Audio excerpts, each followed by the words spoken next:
बिस्मिल्लाहिर्रहमानिर्रहीम।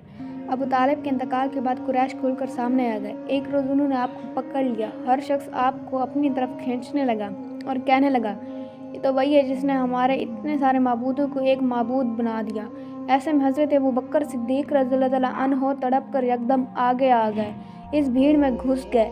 किसी को उन्होंने मार कर हटाया, किसी को धक्का दिया। वो उन लोगों को आप से हटाते जाते और कहते जाते थे, क्या तुम ऐसे शख्स को कत्ल करना चाहते हो जो ये कहता है मेरा रब अल्लाह है। उस पर वो लोग हज़रत अबू बकर पर टूट पड़े और उन्हें इतना मारा कि वो मरने के करीब हो गए। वो होश में आया तो हज़ूर अकरम सल्लल्लाहु अलैहि वसल्लम की खैरियत मालूम की। पता चला कि खैरियत से हैं तो अपनी तकलीफ़ भूल गए। शवाल 10 नबी में हज़ूर अकरम सल्लल्लाहु अलैहि वसल्लम ताइफ तशरीफ़ ले गए। इस सफ़र में आपके ग़ुलाम हज़रत ज़ैद बिन हारिसा रज़ियल्लाहु ताला अन्हु साथ थे। ताइफ में सकीफ़ कबीला था। आप ये अंदाज़ा करने के लिए ताइफ तशरीफ़ ले गए कबीला सकीफ़ के दिलों में भी इस्लाम के लिए कुछ गुंजाइश है या नहीं। आप ये उम्मीद भी लेकर गए थे कि मुमकिन है ये लोग मुसलमान हो जाएंगे और आपकी हमायत में उठ खड़े होंगे। ताइफ पहुंचकर आपने सबसे पहले उस कबीले के सरदारों के पास जाने का इरादा किया। ये 3 भाई थे। एक का नाम अब्द यालील था, दूसरे का नाम मसूद था, तीसरे का नाम हबीब था। उन तीनों के बारे में पूरी तरह वजाहत नहीं मिलती थी कि ये बाद में मुसलमान हो गए थे या नहीं।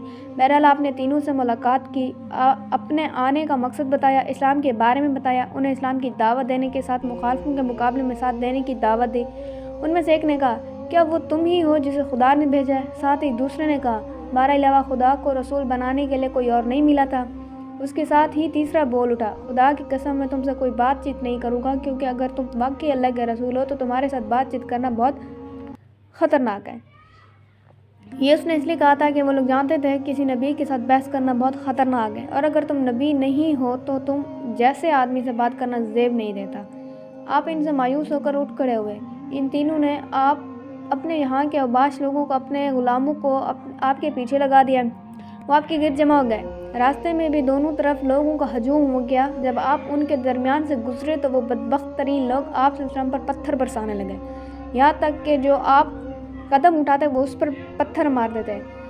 आपके दोनों पाँव लहूलुहान हो गए, आपके जूते खून से भर गए। जब चारों तरफ पत्थर मारे गए तो तकलीफ़ की शिद्दत से आप बैठ गए।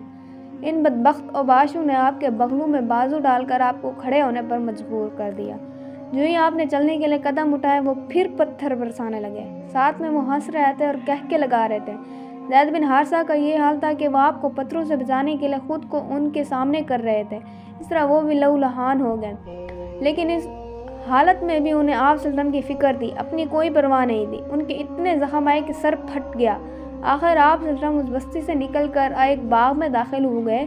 इस तरह उन बदबख्त तरीन लोगों से छुटकारा मिला। आप और ज़ैद बिन हारिसा उस वक्त तक ज़ख्मों से बिल्कुल चूर हो चुके थे और बदन लहूलुहान हो चुका था। आप एक दरख्त के साए में बैठ गए। आपने अल्लाह से दुआ की, ए अल्लाह, मैं अपनी कमज़ोरी, लाचारी और बेबसी की तुझसे फरियाद करता हूँ। तू कमज़ोरों का साथी है और तू ही मेरा रब है। तूने और मैं तुझ पर ही भरोसा करता हूँ। अगर मुझ पर तेरा गज़ब और गुस्सा नहीं है तो मुझे किसी की परवाह नहीं। इसी वक्त अचानक आपने देखा कि वहाँ बाग के मालिक उतबा और शैबिया भी मौजूद थे। वो भी देख चुके थे कि ताइफ के बदमाशों ने आपके साथ क्या सलूक किया। उन्हें देखते ही आप उठ खड़े हुए, क्योंकि आपको मालूम था कि वो दोनों अल्लाह के दीन के दुश्मन हैं। इधर उन दोनों ने आपकी हालत पर रहम आ गया।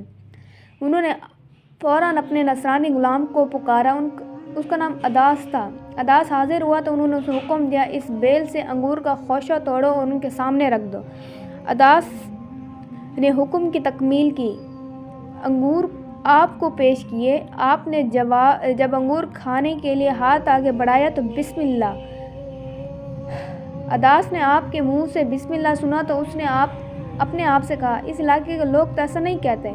आप सल्लल्लाहु अलैहि वसल्लम ने उससे पूछा, तुम किस इलाके के रहने वाले हो, तुम्हारा दीन क्या है। अदास ने बताया कि वो नसरानी है और नैनवा उसका रहने वाला है। उसके मुंह से नैनवा का नाम सुनकर उसने कहा, तुम तो यूनुस के हमवतन हो ना, जो मता के बेटे थे।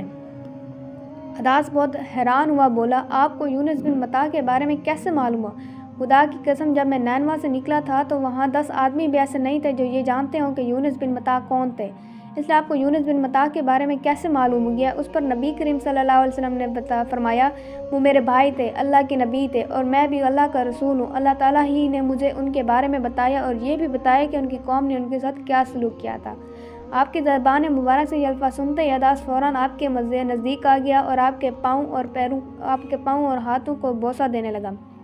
باغ کے مالک دور کھڑے یہ سب دیکھ رہے تھے۔ انہوں نے اداس کو آپ کے قدم چومتے دیکھا تو ان میں سے ایک نے کہا ہمارے اس غلام کو تو اس شخص نے گمراہ کر دیا۔ پھر اداس ان کی طرف آیا اور ان میں سے ایک نے کہا تیرا ناس ہو، تجھے کیا ہو گیا تھا کہ تو اس کے ہاتھ اور پیر چھونے لگا؟ اس پر اداس بولا میرے آقا اس شخص سے بہتر انسان پوری زمین پر نہیں ہو سکتا۔ اس نے مجھے ایسی بات بتائی جو کوئی نبی بتا سکتا ہے۔ یہ سن کر عتبہ نے فوراً کہا تیرا برا ہو، اپنے دین سے ہرگز مت پھرنا۔ ان اداس کے بارے میں آتا ہے کہ یہ مسلمان ہو گئے تھے۔ عتبہ اور شیبہ کے بارے میں باغ سے نکل کر آپ قرن ثعالب کے مقام پر پہنچے۔ یہاں پہنچ کر آپ نے سر اٹھایا تو ایک بدلی آپ پر سایہ کیے وہ نظر آئی۔ اس بدلی میں آپ کو جبریل علیہ السلام نظر آئے۔ انہوں نے آپ سے کہا آپ اپنی قوم بنی ثقیف کو جو کہا اور انہوں نے جو جواب دیا اس کو اللہ تعالیٰ نے سن لیا اور مجھے پہاڑوں کے نگراں کے ساتھ بھیجا ہے، اس لیے بنی ثقیف کے بارے میں جو چاہیں اس فرشتوں کو حکم دیں۔ اس کے بعد پہاڑوں کے فرشتے نے حضرت صلی اللہ علیہ وسلم کو پکارا اور عرض کیا اے اللہ کے رسول، اگر آپ چاہیں تو میں ان پہاڑوں کے درمیان اس قوم کو کچل دوں یا انہیں زمین میں دھسا کر ان کے اوپر پہاڑ گرا دوں۔